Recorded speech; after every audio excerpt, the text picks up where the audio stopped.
There we are. Welcome, ladies and gentlemen. We're recording live on WDWNT, also on YouTube, one of the segments for this week's WDW News Today podcast. So we'll get started in just a moment. But so since we no longer have WDW News Tonight, we figured sometimes for you guys we'll pop on here and do these podcast segments. Sometimes they will be audio only, so we'll make use of the Ntunes radio station feed, but tonight we're using the video. We're going to see how this goes.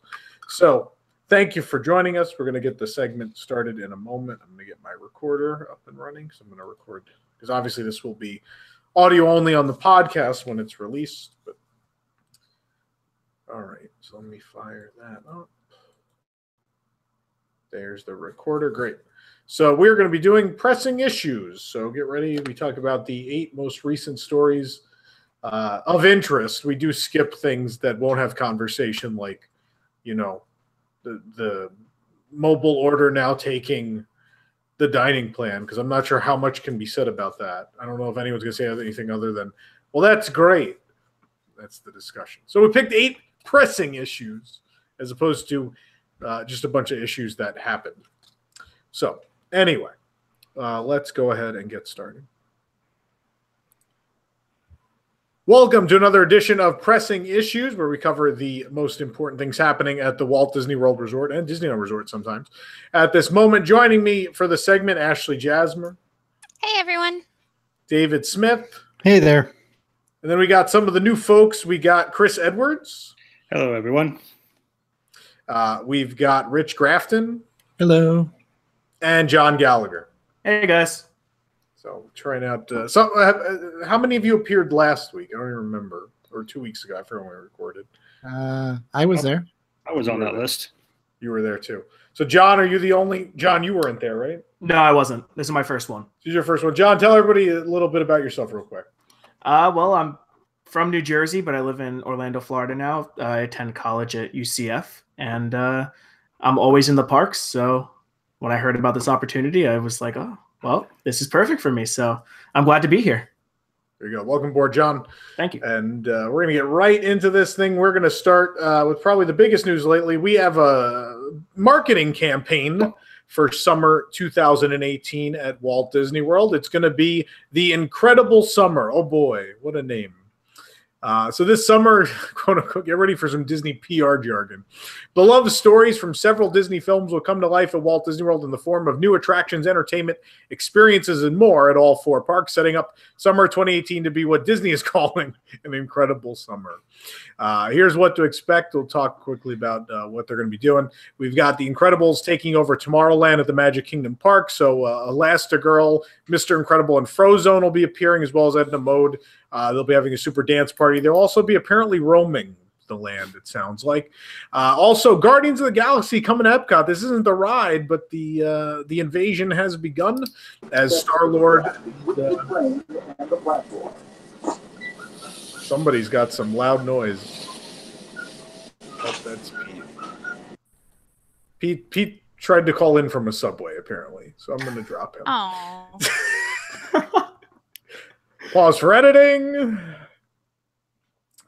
The Guardian, this will be edited for the audio show. Those of you who are live got to see something happen.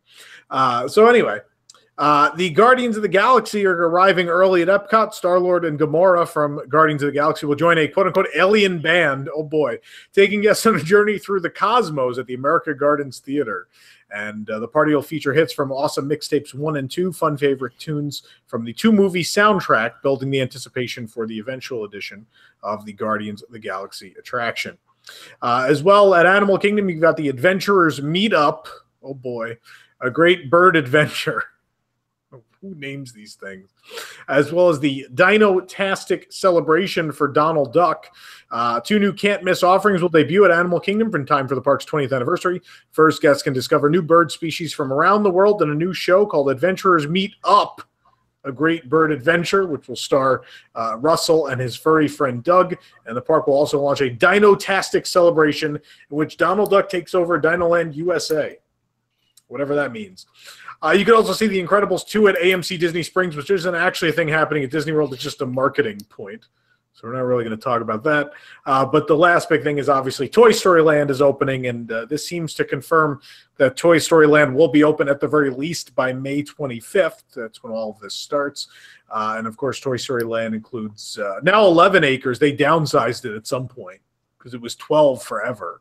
So now they're saying now 11-acre land will include Slinky Dog Dash, Alien Swirling Saucers, Toy Story Midway Mania, and Woody's Lunchbox, which offers up tasty meals and old-fashioned soda floats to Toy Story Land guests.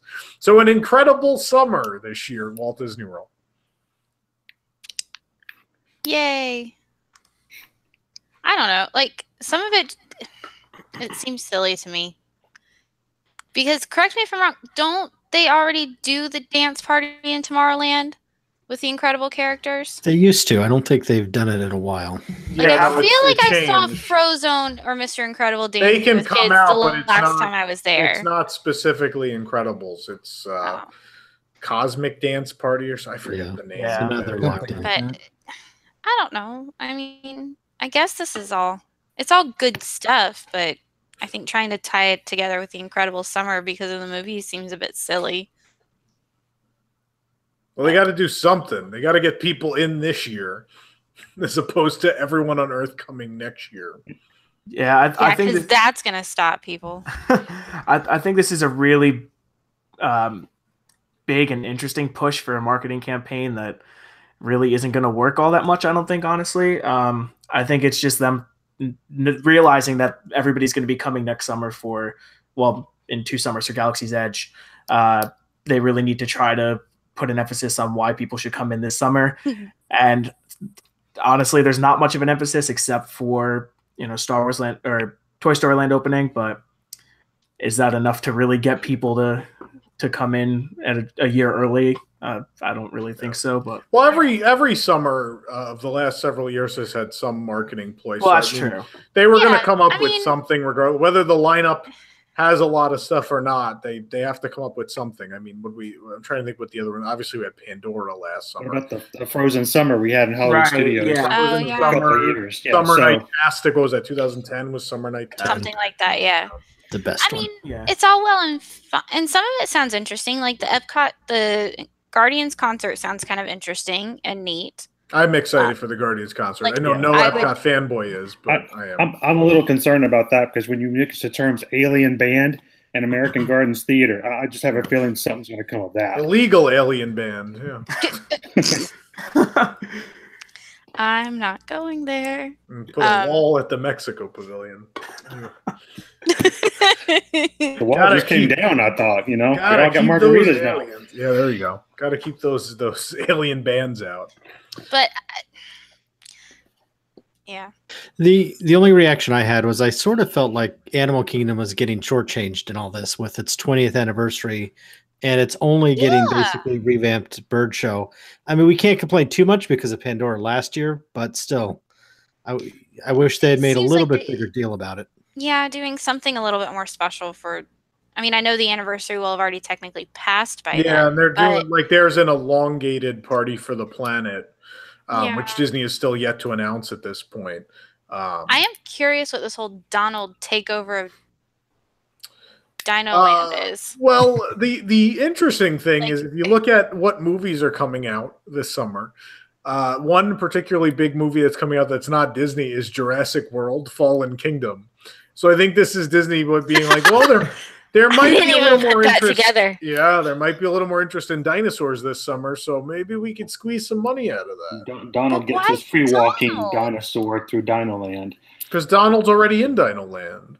Yeah, he is, and he's just on the other Yeah. side of the meat. Yeah, and that's greet. true. Goofy. That's like always been his land. He had the breakfast there. He has the meet and Oh greet. yeah, I even did that a long So time. the question we were wondering But like, is, what is he gonna do? Okay, so then what is he gonna do that's different to take over Dino Land? I don't know. He'll come out in that. He has like a bone costume or something. yeah, I was going to say we saw that. that last summer, Yeah. or not last Yeah. summer, but last fall. He showed up at the Moonlight Magic Party Uh-huh. in that outfit. He and Daisy were there with their Yeah. little caveman, cave duck outfit. Yeah. So I think they're gonna do something like that. I think Daisy's gonna join him at the meet and greet, probably in that costume. They'll bring back the Dynamite dance party thing.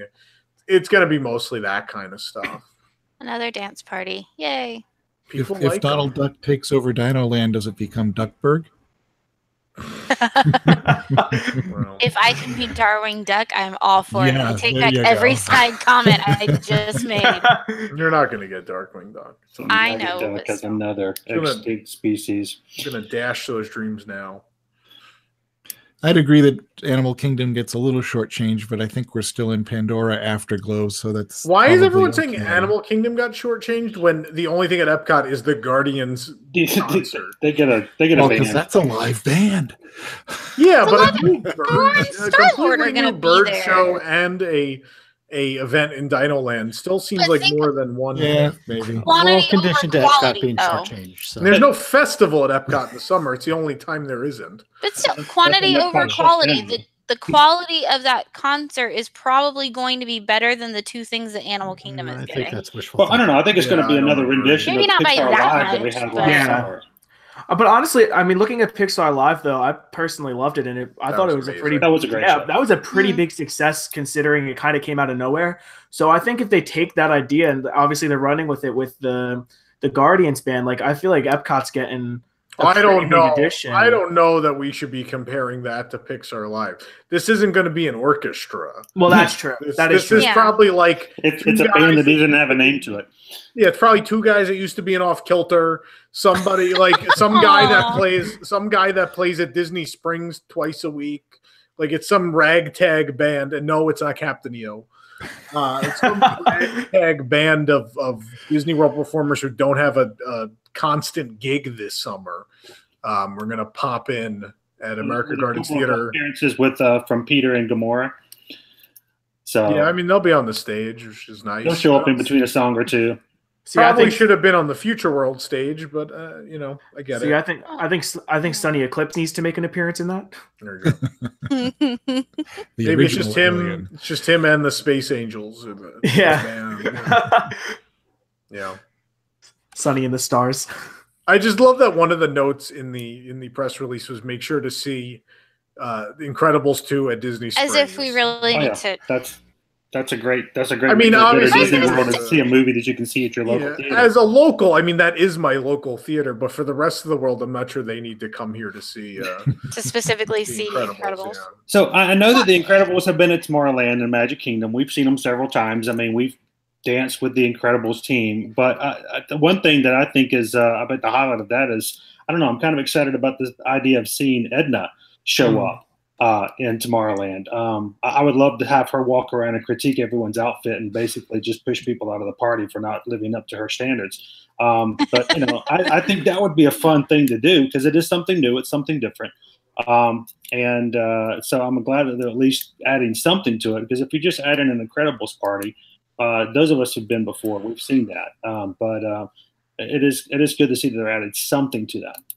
And Edna, I think they can have a lot of fun with. Someone said they're working on 2 rides right now for us in Epcot. How much you want them to spend this summer? I mean, those are still really far away, in fairness. So we got a nice gap at Epcot with nothing opening. As opposed to the next 18 months of studios where you're going to have 5 different attractions opening in 18 or so months, which will be nice for that park. Yeah. But yeah, I don't know. I mean, I don't know. It'd just be nice if came up with something a little more substantial. But I mean, I guess Toy Story this year, this is kind of the lull year. Like, yeah, there's new stuff opening, but obviously Pandora was big. And then even 2016 was a big year because we had Frozen and Soarin' and all the other stuff that opened that summer. And then we had Happily Ever After last year. We've had a good stream of stuff, and this year's kind of like the flat year. It's like, all right, yeah, there's stuff opening at studios. There's not really much else. The calm before the storm this year. But I think Disney's obviously worried what's going to happen monetarily the rest of this year, what's going to happen attendance-wise, because it's going to be a soft year undoubtedly. Because everybody's going to wait. Yeah. Yeah, I mean, there's just not even Universal doesn't have anything that's Fast and the Furious isn't bringing anyone in. Like maybe once people come next year, they'll be like, oh, we should go to Universal, but they're not no one is making a trip specifically for Fast and the Furious. So I live 15 minutes away, and I'm not even going to make a trip for that. I mean, I am. I have to see this thing because it's going to be the worst theme park attraction ever. Well, built, so yeah. gotta be there. That's why I don't want to make a trip. But I'll be like I know first one in line, first person in line for that Fast and the Furious. See, I'm surprised that they're not using the Toy Story Land as their marketing strategy for the summer. That's where I'm. That's a what little I was thrown gonna off. say. Like, I get that Incredibles 2 is the new movie, and even though Tom doesn't, a lot of people, myself included, love the Incredibles. Yeah, But it is kind of surprising, as beloved as Toy Story is. Summer. I and mean, the there's whole- always Toy Story stuff here. There always has been. Incredibles. Yeah. I think Incredibles, despite its success, I think has always kind of been shortchanged in the parks. Mhm. There's not real, and I think suddenly they're like, "Oh, well, now we got to change this." And I think that's a big part of Incredicoaster in California and why the marketing campaign here is based around them. I think they're at least trying to get that IP in there and see if it has legs or not. Toy Story's established. I don't think they think they've got to do anything with Toy Story. that's true. They got to bring I don't know, you Incredibles think back it to the newer audiences and the younger generation. Yeah. Those of us who are a little bit older, we're excited to finally get to go back and visit with the Incredibles, as opposed to, well, that's just another DVD that's in the DVD box. Yeah, Yeah, 16 so- years between movies is a decent amount. yeah. Yeah. So how sure are we that the Toy Story Land is set for May 25th? Because the way I read this, the offerings are set to begin on the 25th. That doesn't necessarily mean they're all going to start and open on the 25th. That's their coverall, but I mean, historically, yeah. the last couple of summers, everything's ready by that weekend.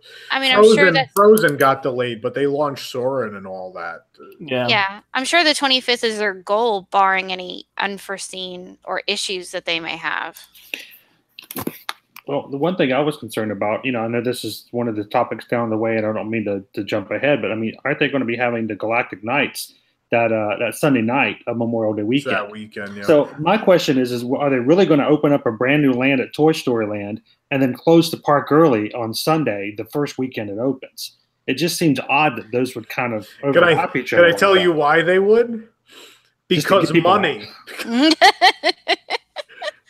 We've got you there anyway. It'd be a hell of a leave boost early. for Galactic Night sales, which although that is a busier time of year, but given Galactic Nights is based around a movie that most of the world doesn't care about, which is Solo, I think maybe they could use the boost, and maybe they'd be like, well, basically people know it'll be open. Maybe we can sell some more $120 tickets, Yeah.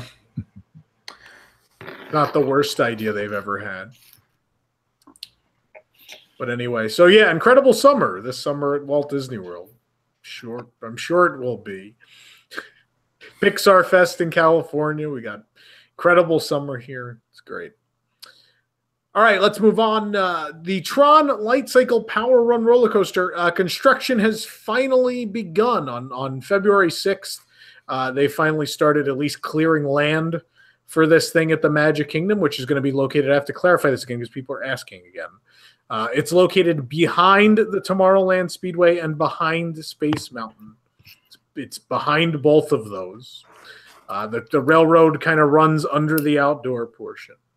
And the filing claims work will be completed by August 16th, 2021, barring any delays. So we are looking at a 2021 opening for Tron Light Cycle Power Run, where if you do the math, that is over 3 years from right now. That'll be 4 years after it was announced.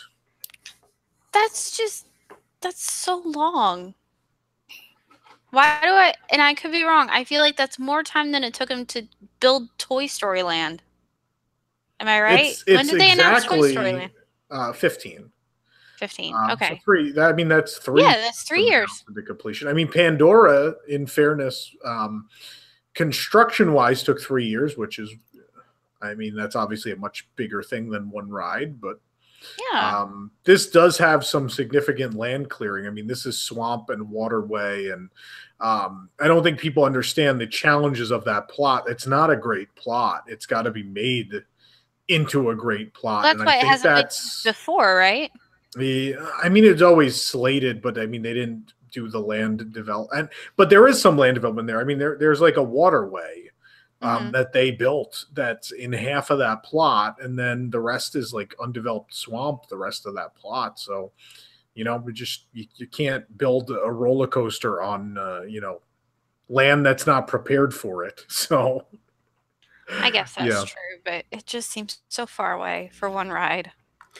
Well, one of the things I'll say, I was just looking up a couple of things just to, kind of go with it, but the ride manufacturer of Vekoma is very well known for taking a long time on their projects.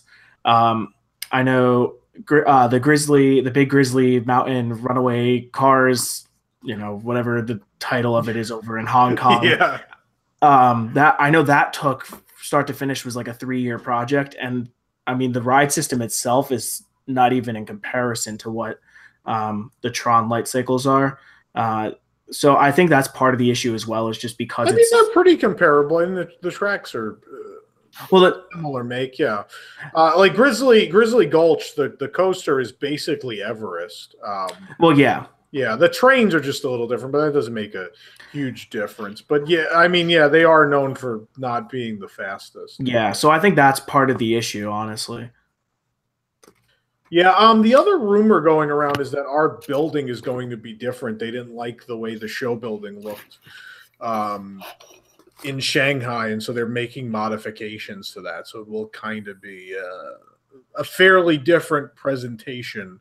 And because the building is a different shape, some of the show scenes are getting reworked and stuff. So there is a little more to it, apparently, than perhaps meets the eye. It's not a straight clone, but I mean, they said by the 50th. That's by the 50th. The 50th is October 1st, 2021. So in fairness, they're true to their word there. Not a lot of leeway to hit the day of the 50th. Yeah, well, I mean, the permit, you always leave a little bit of space, so the odds of them being done by the spring are pretty good. It's fair. Yeah, you don't, because you have to file for the permit again then if you don't finish in time. So it's easier for them to just leave 6 months of leeway on the back end, I wouldn't be surprised if it was Memorial Day. That's their target every year. So Yeah. I wouldn't be You got to get in for the summer Get crowds. that summer crowd, yeah. It's true, but then again, they're ramping up for. I mean, Walt Disney World hasn't done an anniversary celebration since 25, really, because 30 ended up being 100 Years of Magic. So yeah, I mean, it will have been 25 years between anniversary celebrations. Which, if you remember, I mean, what Walt Disney World always did was every 5 years was like a big anniversary celebration. So this is it's the 50th is a really big deal. They see that as sort of, they look at what Disneyland made in 2005 and then even more money that Disneyland made in 2015 with their 60th. And I think they realize the Disney World market's even bigger, and they're like, well, the 50th is, we're going to print money at Walt Disney World's 50th. And so everything else with Star Wars opening, everything else might just be inconsequential after Star Wars opens. As long as you hit the 50th. Mm-hmm. I mean, that was always the thing. As soon as Tron was announced, I knew not even to count anything toward the 50th. That's what the showstopper is going to be for that anniversary. And I mean, the big question here is, I guess everyone always wants to know is, are we still going to have Tomorrowland Speedway? I want to have a shirt printed with that on it, so I can just wear it to the parks. Yes, we're still going to have Tomorrowland Speedway. It's going to be right beside. I don't know where that confusion started. I have no idea. I'm not sure. I can't remember where I heard it either. No, I have no idea. I mean, the one question nobody's asking is, with Tron Night Cycle coming in, where are they going to put the smoking section on the back side of that trail? I mean, I don't see that on the permits anywhere. Inside the Hall of Presidents. So, I mean, what's funny is all the discussions I've had this past week is everyone keeps bringing up, well, it's going to be August 16th. It's going to be August 16th. I'm like, oh, yeah, that's great. I'm sure 3 years from now they're going to hit it right on the day. They're pretty good when they got 3 years to get that date hit. But I don't know if you've got not only the 50th to talk about, but I mean, we're going to be dealing with the year after that. It's going to be the Epcot's 40th. So does the same scenario go with all the upgrades we're going to be looking at Epcot? Are we going to be playing that same game where, okay, we got some great stuff coming, but don't count on it until you get the 40th coming around. And is that what they're doing? Are they building only toward those anniversaries? We didn't necessarily see that. Guardians and Ratatouille are both advertised for Walt Disney World's 50th. Originally, when the Epcot overhaul started, they said everything else would be, or the rest of Phase 1 would be done by Epcot's anniversary the next year. But I don't think any of that's even an idea anymore. I don't think that's. Nah. They're more worried about what they're going to do at this point rather than getting it done. Someone asked, when does Ratatouille open? That's a great question. Who knows? Based on this, maybe 2021. See what happens. August 16th, 2021. At 3:10 p.m., they're going to have to start off the soft opening. So everybody line up at 2:10. There you go. All right, let's move on to our next story. Speaking of things announced at the D23 Expo, apparently, despite being announced at that event, Walt Disney World is now stalling or even possibly canceling their plans to build that Broadway-style theater in the Magic Kingdom. At the very least, the project is delayed, if not canceled, due to some unforeseen circumstances. Despite blueprints and permits already being finalized and filed, the theater will likely not open in 2020 as was originally announced. Again, it's possible it's delayed again because they have that leeway up to 2021. They could still wait another year before they start construction on this theater. So the theater is not necessarily dead yet. It could be, but we don't really know. But at the very least, they are not breaking ground on this in April as they originally thought they were going to. Maybe they decided the money would be better used elsewhere in the next 12 to 18 months. Or the construction crews. We would hope that it's that and not just we're doing a little too much. Can we shave a little off? And obviously, I mean, of the entire lineup announced, not that I was not excited about this, but if you're going to cut somewhere in those announcements from the expo, this is probably the item you can cut and get the least flack from people about it. Well, I mean, it's a great theater idea, but the question is, no one knew what the purpose of this theater was. Yeah. So it's not something that people can be as disappointed on. I mean, if you were to lose a project like Tron Life Cycle, you've got that ride in your mind. I'm losing that ride. Here, I'm going to be losing something. I don't even know what it's going to be.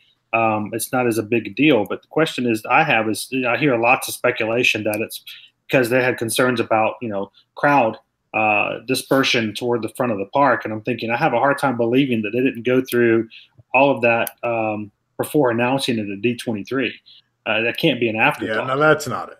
That's got to be something. No, because they're going to use that back path. And if they wanted to keep people off of Main Street, you just send them to exit north. You send them up towards the hub. Which is, that's kind of part of the reason why that hub was built. So, yeah. I think the thing I'm also wondering is there's been a lot of the rumors and speculation about another attraction possibly for Adventureland. And I'm wondering where all this started. I mean, obviously people just speculate and stuff pops up, but I know there was something about a clone attraction possibly coming over just because they realized about the crowd disbursement and they realized that they were going to need to crunch numbers for capacity come the 21st or come 2021.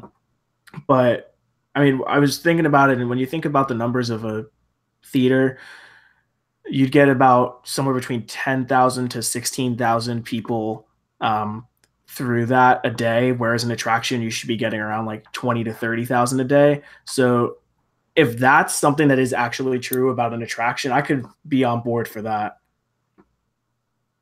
Yeah, I mean, it's great if it gets reallocated to something of importance. At the same time, I think that park is lacking in live entertainment venues and really needs one. Mm-hmm. I mean, I was excited about it. Incredibles dance party is what we need, and that would be awesome. I always use that Raleigh Crump analogy that Disneyland is a salad because it's, you need all the parts to make the salad. You need all the different ingredients. And, without a live entertainment venue or a show, the Magic Kingdom just becomes this series of animatronic shows and rides, and that's it. I think Disney does some really great live entertainment. I think Frozen Live at the Hyperion's a great example of that. I think everything they've staged for the most part, other than the Toy Story musical on the cruise line in the last couple of years, otherwise has been pretty well received. I think that team does a really nice job, and so it would have been great. And the money was there because those dining packages would sell themselves. Hell, in California, where people don't like to book stuff like that, they have sold those Carthay dining packages for Frozen and still do every day. So, I mean, everything was there. So it would have to be something really pressing to cancel that project, but we'll see. See, maybe the website will have something more on that later in the week. Anyway, why don't we move on? Let's go to Epcot. While the Wonders of Life Pavilion closed back in 2007, it has been home to the Festival Center for many events since then. Sadly, very little work on the facade was done for any of those events, leaving guests to enter under a rather dirty and decimated golden dome. Recently, though, a restoration project has begun on the roof and facade of the building, likely meaning it will remain through the ongoing expansion of Epcot, because why would you suddenly invest in this thing if you're going to bulldoze it, right? It's unclear how extensive the restoration will be, but it looks pretty good what they've done so far. Some rumors persist that this will no longer be the Festival Center and something new may soon call this pavilion home, but we haven't had any real confirmation on that. At the very least, they're keeping this building, which I don't know how I feel. This isn't, as far as best looking future world pavilions, the exterior Wonders of Life isn't in my top 5.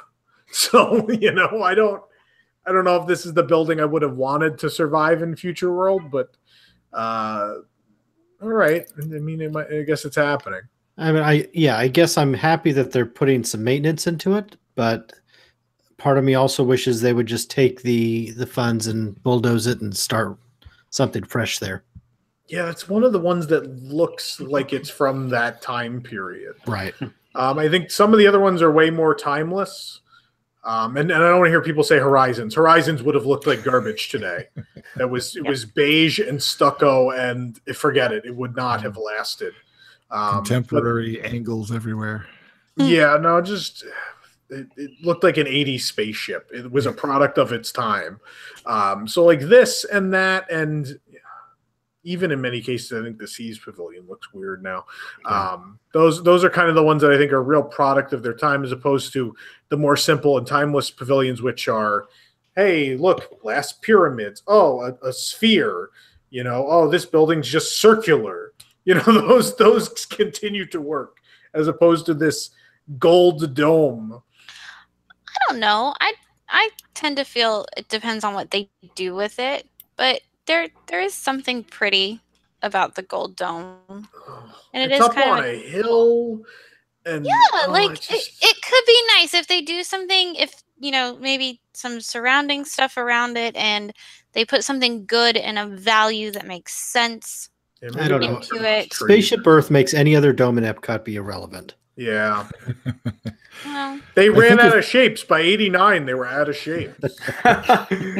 The thing that really turns me off of the building is the approach more than the building itself. It just seems kind of like you said, it's up on a hill. It has a wimpy pathway with not very good landscaping. If it were down in a well with a lovely landscaped approach to it, it might be better, because then it would actually look like a dome instead of a wart on the mountain or something. Yeah, and I mean, they had those problems from opening day. I mean, they installed, and you've probably seen these photos are out there, they used to have like this big steel arch, which they didn't think worked really well, so they ended up ripping that off, and that became the piece that's up on the Magic Kingdom Toll Plaza. That big steel piece that says Magic Kingdom is the original Wonders of Life marquee. Yeah. And then they tried the DNA, and we had the DNA strand, and they just like there was nothing that ever really made like people. That's why, like, as soon as Body Wars wasn't relevant anymore, people just stopped going up there. That's why the lifespan of that pavilion was so short. Mm-hmm. That's what I'm saying. But if they could fix all of that, I don't think they necessarily need to remove the dome itself and bulldoze the I think the building. dome is part of that problem. I think David said it. I think you've got another dome with triangles. I mean, we saw the good one on the way in. This one's just gold and half in the ground. It doesn't have any amazing airflow going around it. No one can explain. I don't know. I kind of like the idea. This is one of the first buildings that I can recall. I remember going back and writing, Body Wars and Cranium Command and all these other original things, and I still can see that gold dome, and when you were approaching it, I would love to see what it's like to work on top of it in the heat when it actually gets back its golden goodness. That's got to be fun and healthy.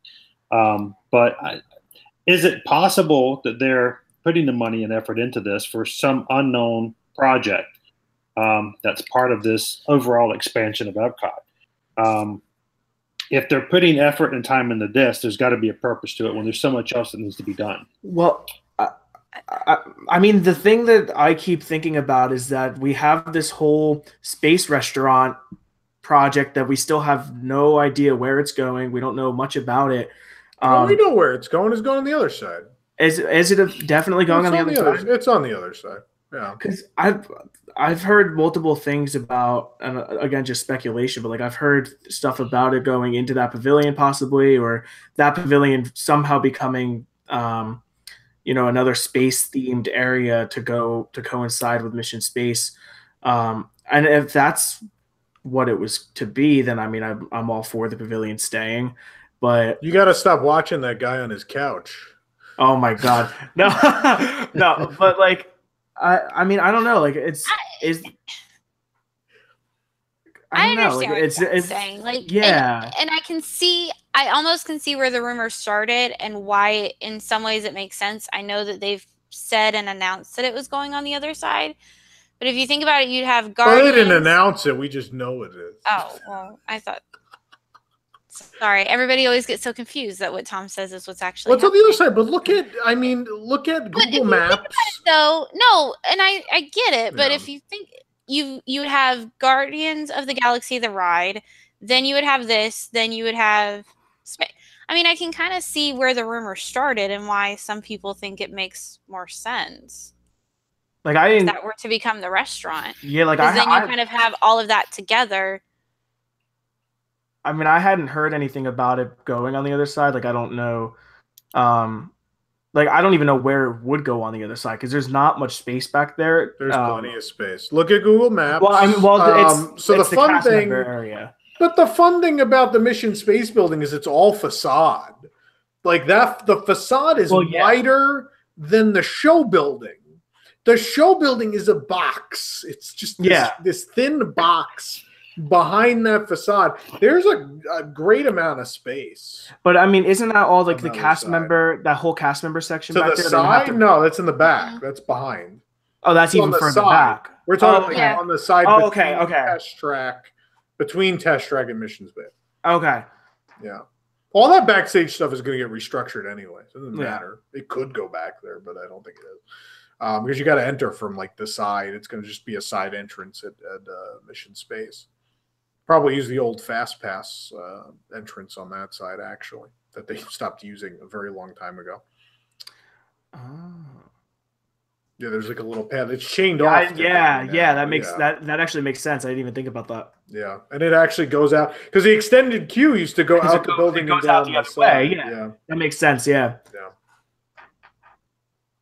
I hope they do something with that pavilion. Yeah, no, and obviously you don't want it to just sit there. Like I agree with that, but we'll see what happens. Maybe it'll be inside out, keep thematically the same as. That's what I think should have happened. I think it makes way too much sense, and we live in this age of them going like, well, we could overlay that real easy, and this is like the one we're okay with. This is the one we want them to do, and they're like, nah. The one that we're okay with, and everyone would be like, that makes sense, is the one that Bob Chapek refuses to allow. You could literally just overlay Cranium Command, and they won't do it. So, but Inside Out's all about emotions, and a robot doesn't have emotions, right? That is true. He doesn't understand that movie. He doesn't get it. You talking about Chapek or the animatronics? I'm Chapek. Which one? What's the difference? There you go. But it's good they're doing something though, because you got to be honest. When you're walking through this area and you see someone walking through the park and they're over by these two buildings, you know good and well that they're lost. So it's just now they're looking for chalk art. Yeah. The chalk art zone. That's good for another 2 weeks. Yeah. Then what are we gonna do? Then it'll be like the flower. They'll grow flowers there. Yeah, it will come alive. Try to keep it, keep some foot traffic down there. So are they going to have this restoration done by the 28th? Oh, most likely. They already had the back done by the time I took the photos, and that was over a week ago. So I doubt very seriously they're going to open Flower and Garden with all these guys hanging out there waving at everybody as they come into the festival. That's if the festival center's in there. We gotta see if it's in there. I hope so. At least it's an open space. Yeah. If not, it'll be somewhere. They're not going to let the festival center just go away, but it may at least have one more festival left in it. We'll see what they're doing. Yeah. All right, we're going to move over to Disney's Hollywood Studios, and that's how that name's going to stay, despite what you may have heard from people on couches or other notorious people. In response to the recent unsubstantiated rumors swirling around the internet that the name of Disney's Hollywood Studios would be changing to Cinemagine, that was a real thing people were saying, in case you hadn't heard.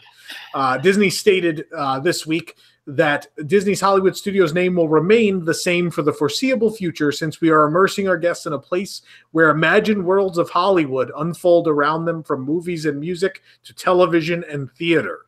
So Disney, because it was getting so out of hand, Disney had to come out and say, no, we're not changing the name of this park. Please stop.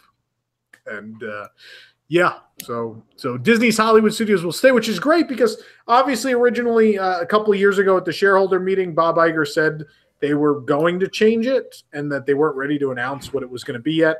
And apparently they never found anything they liked. So Disney's Hollywood Studios it is. I think it's kind of funny they just kind of snuck that in there. Here's some great new stuff coming. And by the way, no, we're not changing the park's name. Yeah, because Disney can't write a piece that's just a correction of the internet. Yeah, that's not their style. This had to be buried in concept art for alien swirling saucers. Yeah. On a completely different note, let me finish this article with no, the rumor's not true. And thank you, because I don't know, I can't stand the idea of that being the park's name. I can't see myself buying a shirt that has that word written across the front of it. Yeah. Cinemagine. That was my last Horcrux, so I'm very lucky. I had lost the movie ride and backlot tour, and like all my other Horcruxes were already destroyed. The name was all I had left, so I will continue to live. At least until after Star Wars comes back. Takes over the rest of the park. I could just stay in the front. I'm gonna watch Street. I'll be the one guy watching Streetmosphere while everyone's in an 8-hour line for Battle Escape. It's gonna be great. Of course, none of your music will have any lyrics. You'll just have to be in the instrumental part of the park. Well, if I go to Sunset, man, I could sing along. Sunset's got lots of music with lyrics. I thought this out. Of course, he has a plan. Last time we were there, my kids were sitting there listening to the music going, "What is this under the apple tree, Dad?" And I said, "Oh, it's just a Disney song you've never heard of. Don't worry about it. Sing along." There you go. But I'm glad that they threw it in there. And so I'm getting tired of people talking about the name change. Let's just, bury that and worry about all the other stuff that's not getting done at the park at the moment. But throwing it into the concept art, I'm looking at this, and the first thing I think of is, well, this is great. I know exactly what this ride is. And, we kind of knew what it was going to be from the beginning. I was hoping it was going to change a little bit, but here we got a Junkyard Jamboree with a top on it. So, it's kind of good to have that. Oh, and by the way, at the end, your rumor is squashed. So thank you for that bit of information as well. Yeah. Don't forget, though, you could be the chosen one and get picked by the claw, whatever that means. That was something that was in there, too. Well, the thing with the claw is in the middle of each of the turntables for alien swirling saucers is an alien like stuck in the claw. So the whole idea is you're like in the machine. You're in you're an upside down dormouse is what it is from the Mad Teacups is all it is. Every once in a while, there's an alien. And I don't think it's even going to pop out. I think it's just going to spin. It's just going to be there. Yeah. Yeah. I mean, Mater's Junkyard Jamboree is a lot of fun. This isn't the part of Toy Story Land I have the problem with, really. It's more Slinky Dog Dash, and then the rest is where my problems are. I was just hoping it would spin a little bit faster because I wanted some thrill after everybody had their Baby Bell cheese. I wanted it to have a little bit of an effect out of that official Disney cheese snack. But it'll still work, I guess. Let's not add more work for the janitorial staff.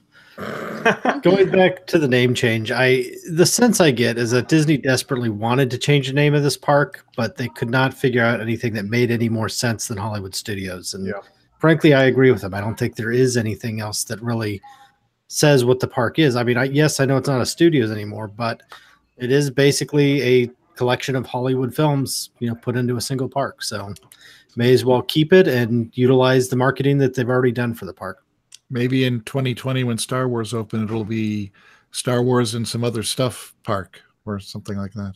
I still want my name that I came up with, which was Bob Iger's Look What I Bought. That's still what I was hoping for. But I mean, the other thing is Disney's Hollywood Studios literally are Disney, Pixar, Lucasfilm, Marvel. Eventually.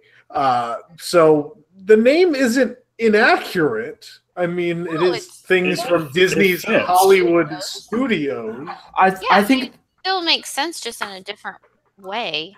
I think they're so caught up in are we going to bring them into the studio where these films are made, or we're going to immerse them in this, in this land where they are in the land itself, like how Universal did with, Diagon Alley. Like, I think that's where they were so torn, but there really isn't another name that would make sense, that actually flows off your tongue better than Disney's Hollywood Studios. I mean, Cinemagine just... The word studios has to be there. The word studios must remain. It's the identity. And people don't care. They're so caught up. Imagineering gets so caught up in this story stuff sometimes, and I love that. I love that we love story, and we want to make sure the story is told coherently, and I get that, and that's wonderful. Sometimes that leads to insane overthinking, and renaming this park was insane overthinking, because nothing else makes any sense whatsoever. And because we're changing the theme, and you're not walking onto a movie set, you're actually in the adventure. They thought that meant they had to come up with something. Yeah. And it didn't. It doesn't mean they have to. The front of the park is still Hollywood. That's not going anywhere. You still have soundstage buildings. You're always going to have soundstage buildings because some of those buildings you're never going to knock down. So just let it be. Yeah. It doesn't matter. I don't see any guests walking into this park for the first time going, the rides were great. We enjoyed the atmosphere, but the name just did not mesh with me. Yeah. Well, they probably don't say any of those things, in fairness. Not right now. So, you mentioned all the properties they have when it comes to their Hollywood productions. So how are we going to get more of the Marvel into Hollywood Studios? I think Marvel's Epcot. The same way Disneyland has decided Star Wars and Marvel do not go in the same park is going to be the rule. Separate. That's going to be the rule of thumb at every Disney resort around the world, I think. I think Shanghai's the exception right now because they have one park.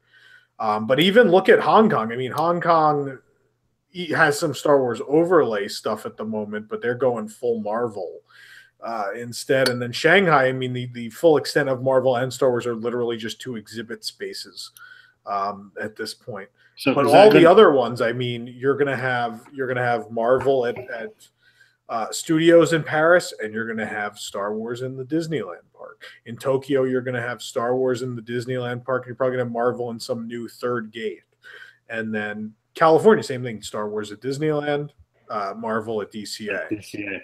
It makes sense. Spread the wealth. Like it doesn't. Is that going to be the rule that's going to keep Tower of Terror always Tower of Terror? Hopefully. Well, that'll be the leasing. Because I don't see them changing all the Tower of Terrors. And if they, I mean, from what's been said, if they were to change Florida, they have to change all of them. So yeah. I don't see. And I don't have a profound problem with Marvel at Epcot. I think it actually works really well, despite what anyone might say. I think the Marvel series, for the most part, as it has existed, is not about superpowers. In a lot of ways, it's mostly about technology. I mean, even people with superpowers, it's all technologically driven. Like Captain America took a super soldier serum, and Incredible Hulk is along the same lines. And now there are some people now that are a little more. Doctor Strange is a little more supernatural, but there's still so much of that. And with the Stark Expo and things, it kind of works. And as long as you're still doing some edutainment, I think you'll be fine. It's almost like the future World Fair, honestly, with the Stark Expo. Yeah, I mean that's what Epcot was supposed to be. Exactly, World's Fair. So I think it fits. Mm-hmm. Yeah. Someone said I still call it MGM. Does anyone still call it MGM, or no? Is everybody past that in here at least? I still I kind of think people I sometimes still it's call it fine. MGM. I slip. Yeah. But honestly, that's the name change that did make sense. Like I understand going from MGM it was to legally Hollywood. required. They had to, but like even if they didn't have to, like it made sense. But yeah, I didn't call it MGM at the time. I always just called it Studios. So, that was an easy transition for you then. Yeah, exactly. Yeah. But still we did Studios. MGM, but I have said Studios like since the change. I mean, part of that might be because on the show I have to say it. I can't come out here every week and say MGM because I'd look like an idiot. Because it's not the name of the park. But yeah, I mean, I like calling it Studios. I think that's fine, and that's why I wasn't gonna. We're going to Cinemagine. No, get out of here. That was never even. There was a thing on a survey. It never made it past that. Yeah. That would be a great case study for any media students out there to You track. surveyed 100 people, and none of them said no. To track how Cinemagine went from a survey question to becoming rumor to becoming news. Yeah. It's called Jim Hill ran his finger on a page, and whichever one he stopped on was the one he was going with. That's what happened. And then everyone else jumped on it because Jim said it. Because Jim said it, yep. Like it's 2004 still. We're gonna keep rolling here. Where we go? Oh, we're staying at Hollywood Studios because we mentioned this already, but Galactic Nights is coming back just in time for Solo, and the best part is that in all the marketing, they're not even mentioning Solo. That's great. That shows some real confidence in that film. But May 27th from 7 p.m. to midnight is going to be Galactic Nights. It'll be pretty much the same as it has been on the last two occasions. So it will include all the usual Star Wars entertainment. Select attractions will be open. They'll do the rock and roller coaster overlay. Galactic Spectacular and Galaxy Far, Far Away will debut new elements based on the film that's coming out. And then other than that, they'll have Galactic Destinations, which was the projection show, and character meet and greets and event-only merchandise and exclusive food and all that fun stuff. And I don't necessarily understand why these are only once a year-ish. Like I think like they've come across a hard ticket event that they could have pretty much any time of the year they want. And they don't do it. And I think that's really interesting. Like I personally would put like one of these a month.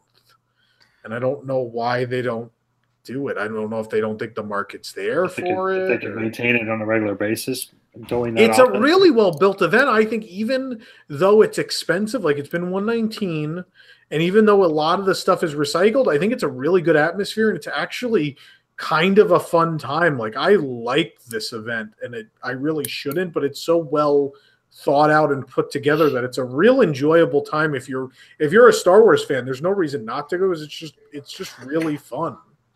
I can't wait for the new report that comes out that says Warwick Davis is going to be there that weekend. Yeah.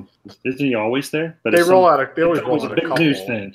Are they doing a panel for this one? Do you know? It's not announced yet if they are.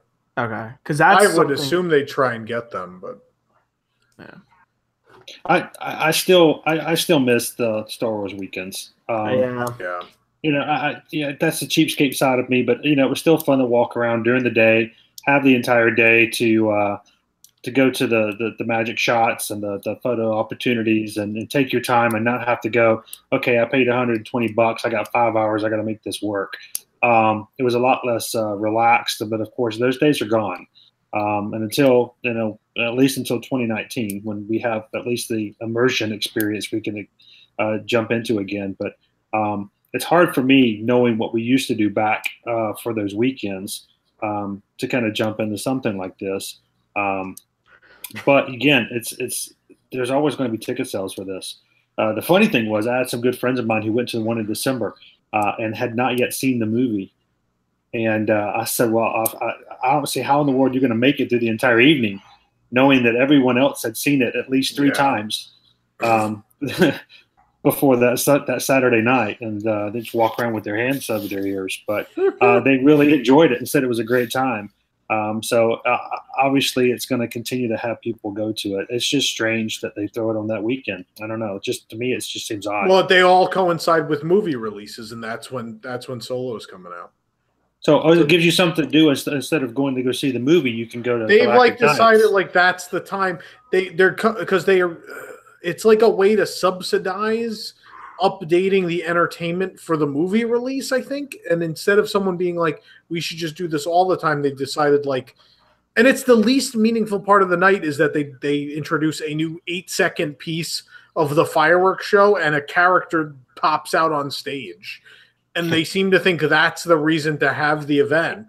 Oh, it's Chewbacca. It's the least important part of the whole event. But regardless, it's back May 27th. All right, we got one more story to talk about. Toy Story Mania is not going to be offering Fast Pass for a month. Oh, boy. So in order to accommodate that construction of the ride's new entrance in Toy Story Land, they will not be offering Fast Pass reservations between April 9th and May 7th, according to cast members. This is likely when the ride will be reduced to just one track, that one track that was added a couple of years ago. That additional 3rd track. It'll be just that one. So they've decided that standby only will be the way to go with the attraction during that period, or as I call that period, don't go to Hollywood Studios because it's going to be bad. Although when this is fully closed after that, at least for a couple days, will probably be worse. If that's still happening, we'll see. Let me tell you, I have a couple of friends who work operations at that attraction, and they have said time and time again that it is an absolute train wreck as it is already, just because the way that they're doing the queue now, because of the construction on the inside. I seriously think that going down to one track is going to hurt them drastically. I almost wonder if it makes more sense just to close the ride for an extended period of time, do a refurb on the ride itself, maybe even, and just open it with the land, because the way that the crowd control has been going with the queue being outside and everything, it's a disaster. It is, but people would be way more upset if they didn't ride it at all. That's true. They've closed so much. The decision to close Great Movie Ride was like the last straw. Like they already were down so much capacity. Yeah, that's true. To lose another big ride, they don't have a choice anymore. They put themselves at least, but in the big grand scheme of things, Disney doesn't care. It's literally a 4-month period they have to handle, and then they don't have to think about it again. So their view is, forget about those people coming between February and May. We don't care. Got to do what we got to do, and that's been their philosophy on this park. And you know what? They weren't wrong. They weren't wrong. People were going to come regardless. They were right. They made everyone look stupid, and that's all there is to it. People went to a park with nothing in it at full price. So, John, do you happen to know from your ops friends what the capacity for a single track is? The reason I'm asking is I think single track. I can't remember the number specifically for their throughput, their hourly throughput, but I know that there was some weird way that when they redid the queue and everything, they cut down their and when they added the 3rd track, they cut down their regular operations time. So rather than expecting the capacity to go up the percentage that it would with just adding one more track. It went up an additional percentage besides that, because they cut down so much time that I think it was somewhere around, they're at about 1,000 or like somewhere between 750 and 1,000 per hour per track, which went up from around 500 per hour per track. It's going to be worse than that though when they drop to 1. Oh, it's going to be hard. It's going to be hard. Yeah, because you have several factors to deal with then, which is number 1, everybody's now going one way. Number 2, your disability guests, right? Which still have to be accommodated even though you don't have Fast Pass. And they have lost their load platform essentially. So they're going to have to go load in through that exit platform probably at that.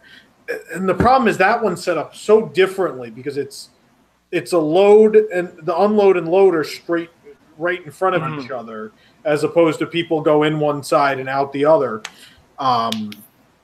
It's much, that track is lower capacity than even if the other side was one-sided, just because it has the dual, the 2 sides. Yeah, what I'm very interested for is we haven't seen an e-ticket attraction without a Fast Pass in a very long time.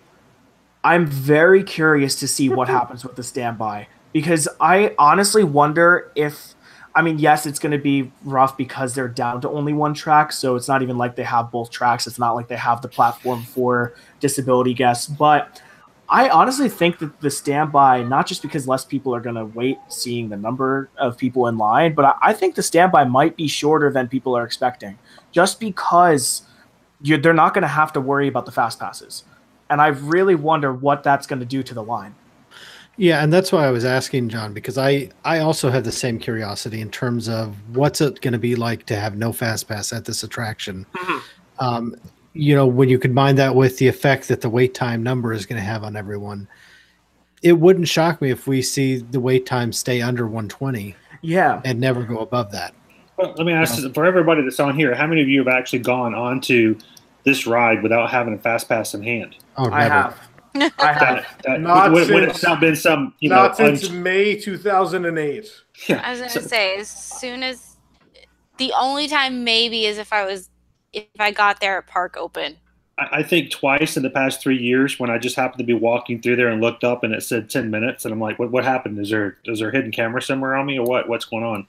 Yeah, it's been great since the 3rd track opened. It really made a big difference. But fact of the matter is, for people who are accustomed to go to the parks often and even pass holders, you don't have a Fast Pass, you just don't go back there because you're not going to deal with that. So. Well, it also became an easy Fast Pass. Once they introduced the 3rd track, that's not a challenge. I get Toy Story Mania every time I go now. And that's like day of. I show up in the afternoon, I'm like, I want to ride Toy Story. And there it is. Yes. Not like back in the day when you had to run at rope drop and you still couldn't get one before. But even with Fast Pass Plus introduced, it was still like Seven Dwarfs and Mine Train. It wasn't one you found. Mm-hmm. Beauty and the Beast again, I guess, for me today. Just for the sake of the number, per track, it's about 720. For what they actually do, the theoretical is about 780. So you know how you guys are saying you'd like to see how it's going to go? I'm going to tell you how it's going to go. Horribly. Because that is the lowest ride capacity at Disney. That's going to be bad. Yeah. That's terrible. I want you to imagine, like if the canoes at Disneyland had demand, like if everyone in the park wanted to ride the canoes, imagine what would happen if everyone in the park was like, we have to ride the canoes today. That's what Toy Story Mania is going to be like for that month. Well, without a doubt. That's so I always hear people say, well, I'm not going back to Hollywood Studios until Star Wars Galaxy Edge is open. Because I why waste a trip when I want to go see that? Is there any anticipation that with knowing that Toy Story Land is set to open sometime in either end of May, June, that there's going to be people putting off trips waiting for that to open? No. People are booked when they're going to be booked. People have vacation when they have vacation. There's people that I posted a story and people immediately were like, well, we're going during that period. I don't like this. they're not moving their trips. They can't. They're going when they're going. People are booking for spring break. They're not booking for land openings. Yeah. First of May. I mean, this is the end of a school year or something like that. Those people don't even know Toy Story Land's opening. people that show up and they're like, "Oh, they're building a Toy Story Land. We should come back for that." And they come back 4 years later. Well, that's true. How many times have I walked into Epcot and have people walking in with the maps going, "Oh, there's a festival," you know, just like exactly. No idea. Here's something funny. So I just looked. There are only 3 attractions that'll have a worse capacity than Mania, and that's Carpets, Speedway, and Barnstormer. So those are all more than 720. No, Barnstormer is only 350. Get out of here. Barnstormer is atrocious. Barnstormer is 350. Speedway is surprises me. Speedway, if they're all open, is way more than that. They haven't been running both sides a lot, though, right? That's why. But that's like a money thing. That's not necessarily the ride can't do it. I don't believe Carpets either. I don't think that's right. Well, because those have double rows. Yeah, but you got to think, though, because Dumbo's both bigger and has the both sides, and that's only like 1,000 per hour. But with double rows, it's the same. It's a little less, I think. It's only 64 for a 3-minute segment. Yeah, But I mean, that's horrible though. Looking at that, considering there's only regardless, none of those things have the demand. Yeah, and Barnstormer still you can find it at a 30 to 40-minute wait on a regular basis. So just imagine what that's going to do to Mania with that throughput. It's gonna be bad. Yeah, imagine waiting 2 hours to ride Barnstormer. Oh my gosh. Their fast pass is always readily available. I don't know why people would. Yeah, really. That should be a new challenge at Disney. See how long you're willing to wait for Barnstormer. I lose. Anything else to be said about Toy Story Mania going down to standby only? Ashley just shaking her head. She's like, nope. I'm very sorry for all of those cast members. She's like, I'm gonna go back to drinking out of this car battery that's sitting here. What is that thing on it's my water bottle. It looks like, I don't know. Oh, it looked weird. It looked weird at the angle. It looked like you had a NASCAR cafe fueler. I live in Georgia, but seriously, dang. Tom, what's the date that they're supposedly going until with the just one track? Well, I mean those fast pass dates. So or with the fast pass, dude. What is the end date on that? May 7th. May 7th, yeah. So, I mean that's probably when the whole ride goes down. Yeah. So I mean, if that's what they're estimating, then I mean, are we really going to see like no soft opening or anything for the land if they're not going to flip it until I was wondering about that with the timing. If you've got that and then you're expecting it to open by Memorial Day weekend, then are we going to have those extended openings for pass holders? I know we're getting asked about pass holder previews, but what do people think they're getting a preview of? This is Mater's Junkyard Jamboree, a 50-second kiddie coaster, and a place that sells cheese and milkshakes. What do they need to test? This isn't Pandora. They don't need to see how people are going to get in a Banshee. There's nothing to test here. There's nothing they need to figure out. Well, we're not going to get a video tour of Joe taking Whoopi Goldberg through Toy Story Land. Yeah, she's walking around going, "Ooh, here, I'll do the whole tour for you. Here's a statue of this character. Here's a statue of that character. This fence is made of Connects. Here's a milkshake. Enjoy." You forgot the bathrooms. I'm looking forward to those. This should you're not going to need them after you eat so much cheese and ride those saucers. A couple of wax cheeses, and you'll be encased. Anyway, mint condition. Although constipated is kind of accurate how I feel about Toy Story Land. It's that backup before Galaxy's Edge. That's enough. We should probably end on the toilet humor, right? That's probably good. All right. Well, that is going to do it for this week's edition of Pressing Issues. Going to stop the recording. We are still on live, though. Thank you, everybody who tuned in live. Thank you guys for listening. Obviously, you probably, I mean, if you want to re-listen to this, it'll be downloadable as a podcast, but I don't know why you'd need to hear it a second time. But if you'd like to, you can. Yeah. I know we had such amazing topics. For toilet humor. That's Although, honestly, the toilet jokes, Griffin will probably edit those out. Don't edit those out. Oh wait, we're not recording anymore. Damn, he won't hear me. No, he won't hear you. So my evil plan has worked. There you Dang go. it. I'm just amazed at how many topics we talk about tonight actually centered around Hollywood studios. Yeah. Well, things are finally picking up. Yeah. Like, I mean, you have five rides.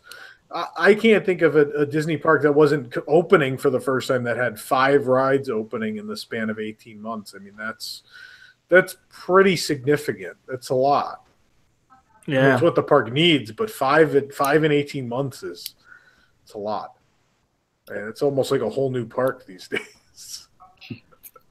But anyway, thank you everybody who tuned in live. I was trying to look up when our next live thing is. I don't even know the calendar somewhere. So I'll give you guys an idea of when to join us again for something. Well, that says WW News Tonight. That's not right. That's 2019 as well, I think, right? The next thing that I have written down is Back to the Future on the 19th. But I don't know if we're doing anything between. No, that there will probably be another podcast reporting, but we'll let you guys know. But on Monday, February 19th, we will be live at 9 p.m. for Back to the Future Live, the Universe of Energy at Epcot. So that's the next big show we're on for. And then for WIGS members who have joined at patreon.com/WDWNT, they are getting a See You Relate at a new time, 10 p.m. on Thursday the 22nd. New start time. We moved it up a little bit because you guys complained for some reason.